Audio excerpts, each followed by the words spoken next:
Bonjour, bonjour. Aujourd'hui, ceci est une introduction du traité Megillah. Alors, pour la Masechet de Megillah, alors je vous propose de faire une espèce de petit résumé rapide de ce qui va être à l'intérieur de ce traité, en utilisant finalement l'introduction qui est proposée par Scroll, hein, qui est très bien faite. Et puis on va voir juste comme ça, grosso modo, de quoi ça parle. Alors déjà, le sujet central du traité de Megillah, c'est le livre d'Esther. D'accord. Donc, vous connaissez tous la fête de Purim. Le sujet central de Megillah, c'est d'abord Purim, mais pas que. Comme d'habitude, dans toutes les Gemarot, ça va un peu toujours dans tous les sens. Il va y avoir plein de digressions, plein de midrashim liés à la fête d'Esther, à la fête de Purim, aux règles de Purim, et aussi liés dans le plus cas général de ce que nous présente ici, en tout cas l'édition Art-Scroll. Il va y avoir aussi des règles qui concernent par exemple la lecture de la Torah en public, pas en public, ce genre de choses-là, comment ça se passe. D'accord. Peut-être pour faire une bonne introduction de Megillah, rappeler un petit peu l'histoire d'Esther.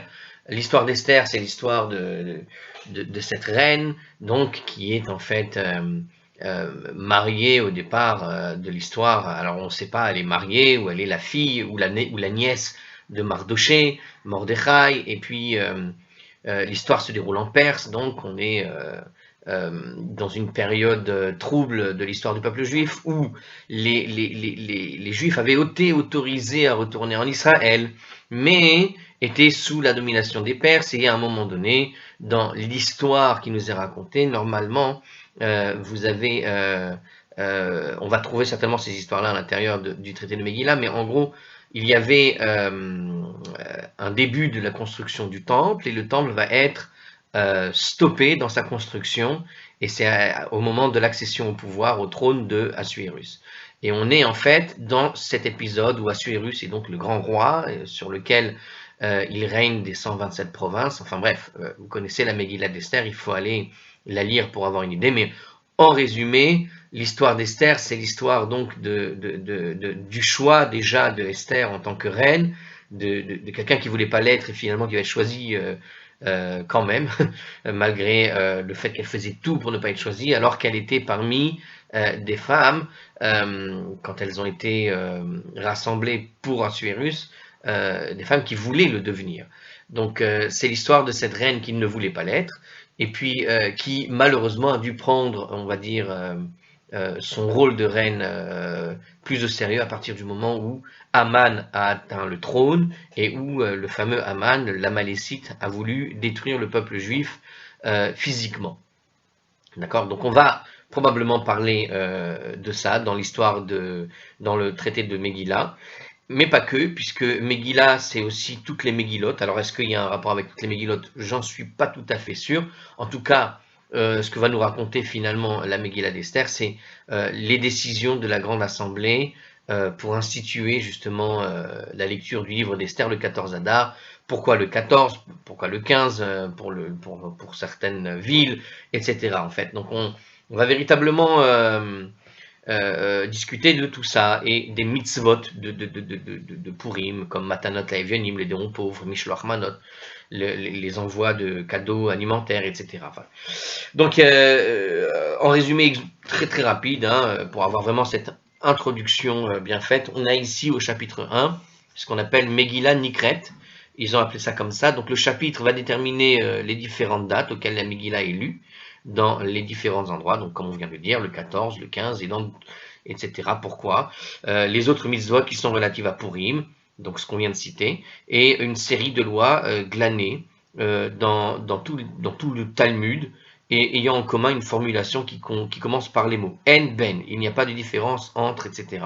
Donc le sujet, ça va être ce type de loi, toutes les lois dans lesquelles on dira il n'y a pas de différence entre ça ou ça. Hein. Voilà, donc on va faire tout un tas. Donc c'est pas forcément lié a priori à la Megillah, j'ai l'impression, hein, de ce que nous présente en tout cas en introduction sur le chapitre 1, mais on va avoir tout un tas de lois comme ça qui démarrent par ça. Une grande partie de ce chapitre, une très grande, il nous dit ici, hein, de la page 10b à 17a, va être consacrée aux explications de la Megillah d'Esther, hein, et des versets de la Megillah d'Esther. On va expliquer On va raconter des histoires autour de la Megillah d'Esther. Donc on va vraiment explorer l'histoire d'Esther avec encore plus de détails. Et ça va être très intéressant de connaître finalement des histoires qui tournent autour d'Esther, mais qui ne sont pas nécessairement dans le livre d'Esther. Hein. C'est-à-dire expliquer finalement quelques phrases qui sont données dans la Megillah et pourquoi elles le sont comme ci ou comme ça.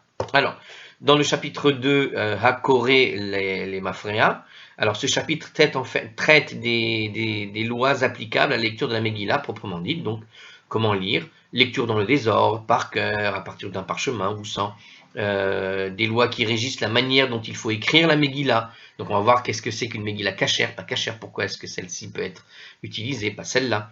On discute ensuite de l'ordre des bénédictions dans le Shmoné Esrei.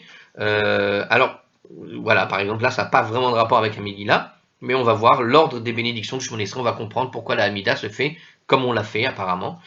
On revient ensuite à la discussion des lois applicables à la lecture de la Megillah, donc on passe d'une discussion à l'autre, on va faire des digressions sur la Hamida. Voilà, la Gemara va définir ceux qui sont aptes à lire la Megillah pour d'autres, et puis ceux qui ne le sont pas, donc, hein, ainsi que le moment de la journée quand il faut le lire, cette Megillah. À cette occasion, il y aura aussi des digressions qui sont faites pour discuter du moment du jour ou de la nuit qui convient à la réalisation d'une grande variété de mitzvot. Donc voilà, hein, c'est pas limité strictement à Purim, mais toutes sortes de mitzvot, des digressions, parce qu'on va utiliser probablement le même rabbin qui va dire des choses sur la Megillah, il va dire d'autres choses sur d'autres sujets, donc souvent la Gemara c'est comme ça, hein, quand il parle, on profite que de l'avoir cité pour dire ce qu'il a dit d'autre dans d'autres situations, dans d'autres lois, ou parfois des sujets qui sont similaires. Alors chapitre 3, ça va être un petit peu ça, pareil. Hein. Alors à Corée en Med, alors ça débute en fait qu'avec les lois relatives à la lecture de la Megillah au départ, mais ensuite ce chapitre va nous dire quoi? Il s'intéresse à la détermination du nombre de personnes qui sont appelées à la Torah lors des lectures de la Torah. Donc on va apprendre ici, ben voilà, finalement, donc c'est une digression puisque c'est pas lié à la Torah elle-même, c'est lié surtout c'est pas lié à la Megillah elle-même, c'est lié, voilà, les règles liées à la lecture de la Torah, qui doit lire, comment lire, combien ils doivent monter, etc. Ainsi que la Haftara dans les occasions qui vont leur correspondre. Hein. Certains critères d'éligibilité du Birkat Kohanim aussi, on va discuter de ça dans ce chapitre, les critères qui font que qui peut faire la bénédiction des Kohanim, la bénédiction elle-même, on va en discuter aussi, légèrement, nous dit ici cette introduction du chapitre 3. Et au chapitre 4, dans le dernier chapitre, donc, on va traiter de tout ce qui est relatif à la synagogue, les lois liées à la synagogue et les objets saints. C'est-à-dire qu'on ne discute plus de la Megillah ici, mais plutôt de où tu lis les choses, hein, où tu fais les choses, les endroits, les objets saints, l'honneur qu'on leur doit, etc. L'ordre de la lecture de la Torah, les jours de fête et les autres occasions, pareil. Donc apparemment, on continue aussi sur le sujet de la lecture de la Torah, comment il faut faire les choses. Voilà. Le traité de Megillah est le 10e traité du Seder Moed, dans l'ordre du Talmud, relatif au moment particulier de l'année, à savoir que le Shabbat, les fêtes et les jours de jeûne. Donc normalement, on est dans le 10e traité du Seder Moed. Il s'avère que Megillah, donc il s'avère que je viens de terminer le livre de le traité Ta'anit. En fait, apparemment, Megillah, c'est la suite de Ta'anit, en gros. Hein. C'est vraiment tout de suite après le livre de Ta'anit, le traité de Ta'anit. Donc on pourrait imaginer qu'il y a eu peut-être un temps, alors ça c'est moi qui vous le dis, j'ai l'impression que peut-être ça s'était collé à un moment donné, ça s'est décollé. Parce que vraiment Purim c'est assez bien distingué de ce qu'étaient les jeûnes. Mais on peut comprendre finalement le rapport. Le rapport ça va être le jeûne d'Esther, hein, probablement.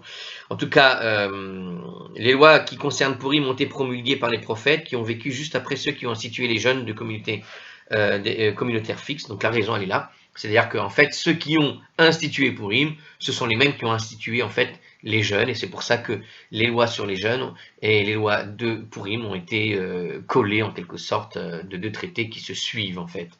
Donc voilà pour l'introduction, et je vous souhaite une bonne étude du traité de Megillah. On y va.